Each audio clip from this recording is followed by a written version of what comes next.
హైదరాబాద్లోని అంబర్పేటలో ఉద్రిక్త పరిస్థితులు నెలకొన్నాయి. నిన్న జరిగిన రోడ్డు ప్రమాదంలో పారిశుద్ధ్య కార్మికులు పుష్ప మృతి చెందడంతో ఆగ్రహానికి గురైన కార్మికులు భారీగా ఆందోళనకు దిగారు. అంబర్పేటలోని పూలే విగ్రహం వద్ద పారిశుద్ధ్య కార్మికులు తమ విధులను బహిష్కరించి ధర్నా చేపట్టారు. వెంటనే జీహెచ్ఎంసీ కమిషనర్ అక్కడికి వచ్చి సమస్యను పరిష్కరించాలని వారు డిమాండ్ చేశారు. మృతి చెందిన పుష్పకు న్యాయం చేయాలని, ఆమె కుటుంబానికి తక్షణ సహాయం అందించాలని కార్మికులు గట్టిగా డిమాండ్ చేస్తున్నారు. ముఖ్యంగా ₹1 కోటి నష్టపరిహారం, కుటుంబ సభ్యుల్లో ఒకరికి ప్రభుత్వ ఉద్యోగం ఇవ్వాలని ప్రభుత్వాన్ని కోరుతున్నారు. ఈ ఆందోళనకు రాజకీయ మద్దతు కూడా లభించింది. బీజేవైఎం హైదరాబాద్ సెంట్రల్ జిల్లా executive member Manoj Yadav, BRS senior నాయకుడు సురేష్ గౌడ్ ధర్నా స్థలానికి చేరుకొని కార్మికులకు సంఘీభావం తెలిపారు.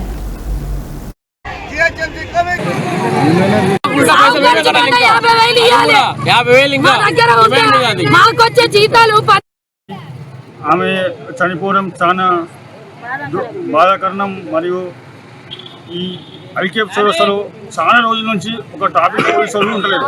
మేము టాపిక్ వాళ్ళకు ఎన్నోసార్లు ఇన్ఫార్మ్ చేసినాం. వీళ్ళు మార్నింగ్ 3:30-4 గంటలకు ఇంట్లో నుంచి లేచి వస్తారు. లేచి వచ్చేటప్పటికి వీళ్ళు అక్కడ రోడ్ల మీద రోడ్డు మధ్యలో ఊపుతుంటే ఎవరైనా ఆర్టీసీ బస్సు వచ్చి ఇలాగే యాక్సిడెంట్ అయితే జీహెచ్ఎంసీ కనీసం పట్టించుకోవడం లేదు. నిన్న జీహెచ్ఎంసీ కమిషనర్ రావాలని అక్కడ రోడ్డు మీద మేము నిన్న 3 అవర్స్ ఉన్నాం. GHMC commissioner 3 hours GHMC commissioner రాలేదు. ఇవాళ జీహెచ్ఎంసీ కమిషనర్ వస్తామని చూస్తే ఇవాళ కూడా జీహెచ్ఎంసీ కమిషనర్ రాలేడు. జీహెచ్ఎంసీ కమిషనర్కి ఇన్ఫార్మ్ చేసినా కూడా జీహెచ్ఎంసీ కమిషనర్ అండ్ వాళ్ళకి ఎటువంటి రక్షణ లేకపోవడము.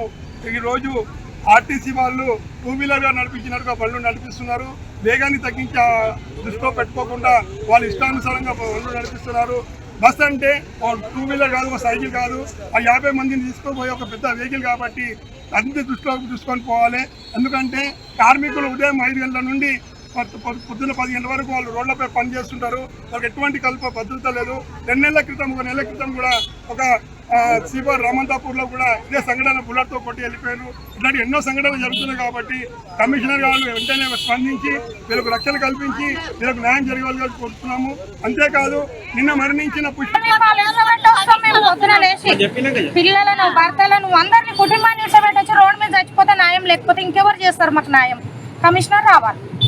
ఇప్పుడు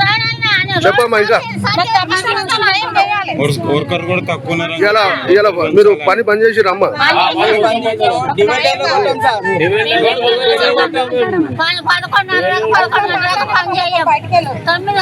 9:30 వరకు అతను చేస్తాం. మాకు